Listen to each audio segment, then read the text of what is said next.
సమాధి అంటే ఏమిటి?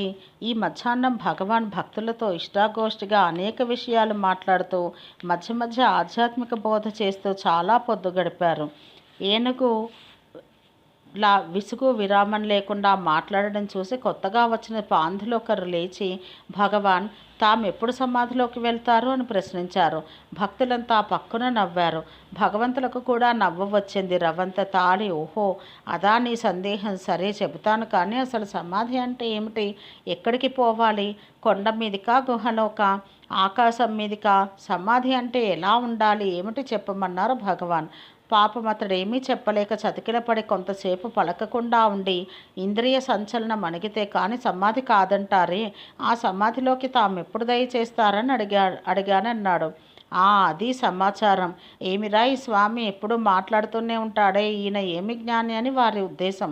పద్మాసనం వేసుకుని చేతులు కట్టుకుని ఊపిరి బిగపట్టి కూర్చుంటే కానీ సమాధి కాదు. ఒక గుహ కూడా ఉండాలి. నిత్యం దానిలోకి పోతూ వస్తూ ఉండాలి. అప్పుడు ఈ స్వామి భలే దొడ్డవాడురా అంటారు. నేను ఈ భక్తులు ఈ కార్యక్రమం అంతా పెట్టుకుని ఎప్పుడు మాట్లాడుతూ ఉంటే ఇదేం స్వామిరా అని వారి సందేహం. పాపం ఏం చేసేది నేను. పూర్వం కూడా అలాగే జరిగింది 1-2 సార్లు. నేను గురుమూర్తంలో ఉండగా చూసిన వారు ఒకరిద్దరు స్కందాశ్రమం వచ్చి అందరితో మాట్లాడుతూ కార్యక్రమం గమనిస్తూ ఉండడం చూసి చాలా ఆదుర్దాతో, స్వామి స్వామి మీ వెనుకటి రూపంతో దర్శనమియ్యండి స్వామి అని దుఃఖించడం కూడా కద్దు. అయ్యో ఈ స్వామి చెడిపోతున్నాడే అని వారి తలపు. మనం ఏం చేస్తాం? అప్పుడు అలా ఉండవలసి వచ్చింది, ఇప్పుడు ఇలా ఉండవలసి వచ్చింది.